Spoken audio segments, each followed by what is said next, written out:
자, 민주당으로 가봅니다. 자, 민주당은 조희대 대법원장에 대해서 탄핵을 할 수도 있다. 한 달만 기다려라. 가만두지 않을 것이다. 조희대 가만히 안 둘 것이다. 이런 얘기들 하고 있는데 제가 교수님께 그냥 직접 여쭤보겠습니다. 조희대 대법원장이 잘못한 겁니까? 잘한 겁니까? 잘한 거죠.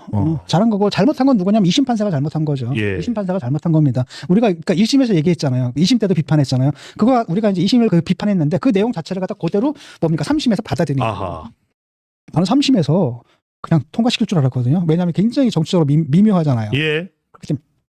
이거 가지고 그래서 처음에 또 이렇게 또 선고일을 빨리 잡았잖아요. 이거는 그냥 바로 그냥 확정시켜버리는 거 아닌가? 보수 법조인들까지 10명 중 8명은 상고기간 무죄가 나올 것 같다라고 전망하는 경우들이 근데 많았습니다. 어떤 사람 딱 얘기 들어보니까 바로 그게 기각 뭡니까 그 파기환송이 될 가능성도 있다라고 또 얘기를 하더라고요. 그래가지고 이게 어떻게 되나 했는데 진짜 그 말이 맞더라고요. 파기환송에 대해서 솔직히 좀 놀랐거든요. 교수님은 파기환송을 예측을 하셨습니다. 아니야 파기환송 예측 안 했어요. 아, 예측 못했습니까? 그냥 넘어가려고 할 거다. 왜냐면 대선도 앞두고 막 이러니까 그냥 적당히 넘어가려고 할 거다라고 생각을 했는데 예. 파기환송이 돼버린 거예요. 그래가지고 딱 보니까 1심 판결을 갖다 재확인한 겁니다. 그래서 사실 2심 판결이 이상했던 거고 결국은 1심, 2심, 3심 있잖아요. 그렇게 되면 결국은 스코어를 보게 되면 2대 1이잖아요. 2대 1이고 또 다른 한편으로는 3심은 전원합의체에서 판단했거든요. 전원합의체니까. 근데 거기서도 10대 2예요. 10대이면 완벽하게 압도적인 승리입니다. 이거는 압도적인 승리고 거기 이제 보수가 둘, 진보가 둘, 나머지 8분이 뭡니까 중도거든요. 근데 이분들이 몽땅 다 유죄로 딱 의견이 쏠린 거예요. 그다음에 그 나머지 두 분 반대했던 그 두 분이 비판을 갖다 한 절반을 갖다 썼다고 하더라고요. 전체 판결문의 절반 가량이 반대 의견으로 포함이 됐습니다. 이걸 딱 보는 순간에 이 사람들 되게 이상한 사람들이다. 이 사람들 굉장히 정치적으로 편향되어 있다. 그러니까 뚜렷한 그 배경들을 갖고 있더라고. 우리 법 연구회부터 무슨 법 연구회. 예. 그 전까지만 해도 나는 이런 배경들은 중요하지 않다고 얘기를 했잖아요. 근데 이거 딱 보는 순간 이거 중요한가 보다. 왜냐면 이 사람들 판결이 튀잖아. 튀는 데다가 그래서 오케이 튀는 것까지 좋은데 그걸 가지고 이렇게 판결문의 절반 이상이 되는 수백 쪽입니다. 그걸 달았다라는 건 이 사람들 도대체 뭐지? 그거는 정치적으로 굉장히 편향됐다는 얘기거든요. 그래서 그걸 딱 보는 순간에 좀 무섭다는 생각이 들더라고요. 저 사람 대법관이었어? 이런 생각이 딱 들고. 그러니까 판사들 사이에서 정적 판단에 자기 정적 견해에 의해서 좌우되는 게 있구나 그런 사람이. 그걸 느낀 겁니다. 2심 판사도 그렇고. 그리고 2심 판결이 굉장히 이상했잖아요. 일단은 뭐 사진에 대해서도. 뭐라고 얘기했냐면 어쩌고저쩌고 뭐 등등등등 얘기를 했는데 조작이라고 했습니다. 네. 네. 그런데 사진 조작이 아니잖아요. 확대한 것에 불구하고 예. 그다음에 골프를 친 것처럼이라고 했는데 마치 내가 골프를 친 것처럼 근데 그 말이 뭐가 잘못됐느냐 막 이런 거잖아요. 근데 그게 이제 코노테이션과 디노테이션이 있거든요. 좀 설명해 주시죠. 그러니까 원래 뭐라 그랬냐면 그러니까 만약에 이재명 대표가 그렇게 얘기를 했어야 되는 겁니다. 이게 원래 8명이 찍은 사진이거든요. 그런데 국힘에서 내놓은 사진은 그걸 갖다 4명이 찍은 것처럼 이렇게 했어요. 강조를 했습니다. 이렇게 얘기해서 아무 문제 없는 거예요. 예. 근데 거기다가 이래놓고 사진을 조작해놓고서 내가 마치 골프를 친 것처럼 이랬거든. 그러니까 보통 사람들이 들을 때 뭐야? 김문기랑 골프 친 적이 없네라고 듣는다라는 거야. 예. 그게 이제 1심 판결이잖아요. 1심 판결에서 뭐냐면 그 맥락은 뭘로 봐야 되느냐? 보통 사람들이 받아들이는 거. 그래야 장난을 안 치거든요. 그래서 디노테이션이라는 건 표면적인 의미고 그다음에 코노테이션이니까 함축적 의미거든요. 그러니까 콘텍스트를 갖다 딱 배격하고 요것만 딱 내는 겁니다. 예를 들어가지고 내가 그때 스페인 여행 갈 때 그 작가가 뭐라 그랬습니다. 나보고 선물 사오지 마 그랬거든. 예. 무슨 뜻이에요? 사오라는 얘기죠. 사오라는 얘기잖아요. 네네. 근데 그것만 딱 보고 선물 사오지 말라 그러는데 너 왜 선물 사오라는 얘기로 이해를 하느냐.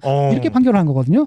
그러니까 그런 식의 말장난을 정치인들이 많이 하고 이재명이 고수를 쓰다가 딱 걸린 건데 그걸 갖다 법원이 딱 지적한 거거든요. 그런 장난을 하지 말라고. 예. 그러니까 디노테이션, 코노테이션 그 부분이고 두 번째는 뭐냐면 낱말들을 갖다 막 이리저리 분해해놨다라는 거예요. 따로따로 잘라가지고 한번 얘기를 해볼게요. 분해 오류라 그래 논리학에서. 분해 오류. 자, 우리 화학식이 뭐예요? 분자식이 H2O죠. 그렇죠. H2는 수소죠. 예. 수소 액체예요, 기체예요? 기체. O는 산소죠. 예. 산소는 액체예요, 기체예요? 기체. 야, 수소도 기체고 산소도 기체죠. 예. H2O는 그러니까 뭐예요? 기체지. 기체.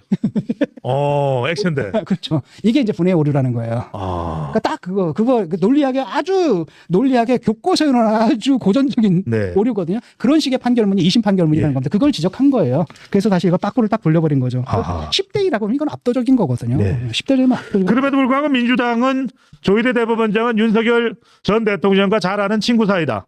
그리고 12명 중에서 10명은 윤석열 정부에서 임명이 됐다.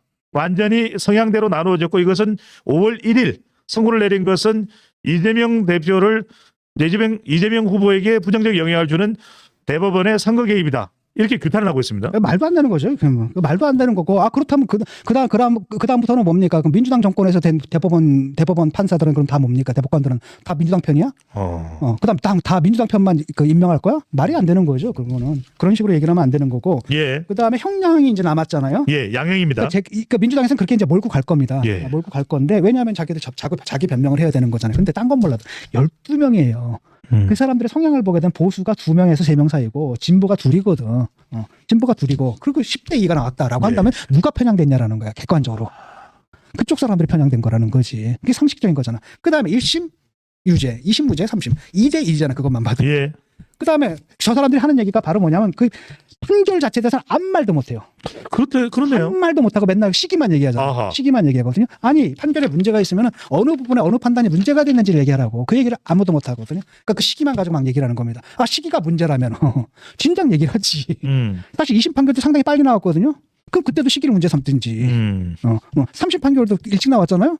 그러면 그때 처음부터 문제 삼든지. 무죄였다면 시기를 문제 삼지는 않는다라는 겁니다. 적절한 시기였다. 네. 사법부가 대선 투표를 앞두고 사법 정의를 이뤄냈다. 이렇게 또 반응이 나왔거든요. 아니 이게 너무 늦은 겁니다. 원래 원칙대로는 몇 년 얼마 안에 해야 돼요? 633. 633이 1년 안에 끝내야 되는 걸 계속 늘렸단 말이죠. 그다음에 또 하나는 뭐냐? 선거법의 취지가 뭐예요, 지금? 거의 지난 선거에서 반칙 쓰는 사람 선거에 못 나오게 막겠다는 게 그게 이 법이 보호하려는 법이기거든요. 예. 그랬는데 지난 법을 해서 이게 그런 반칙을 한 사람이 이번 선거에 아무 지장 없이 나와? 이러면 법을 뭐하러 만들어?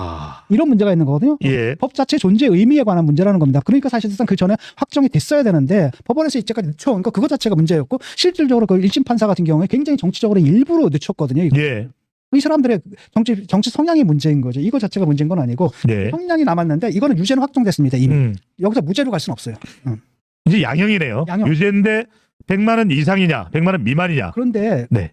그 대법원 그 판결을 딱 보잖아요. 그러면 엄청나게 중대한 범죄라고 규정을 해놓고 있어요. 유권자 판단, 뭐 선거, 뭐 민주주의 제도.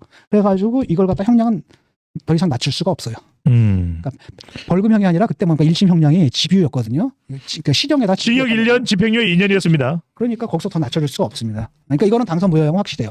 이건 그래서 확정됐다고 봐도 되는 겁니다. 실질적으로는. 근데 문제는 뭐냐, 요 선거가 대선 전에 나오느냐, 예. 뒤에 나오느냐, 그 차이는 있겠죠. 내 생각에는 대선 전에 냈어야 됩니다. 왜냐하면 유권자들이 알고 찍어야 되거든, 최소한. 유권자들이 알고 찍어야 되거든요. 그래, 어떻게든 용서하겠다면 해라, 표로. 하지만 적어도 알고는 해라. 알고는 있어야 된다는 거. 그렇기 때문에 그 전에 내는 게 맞다라는 겁니다. 예.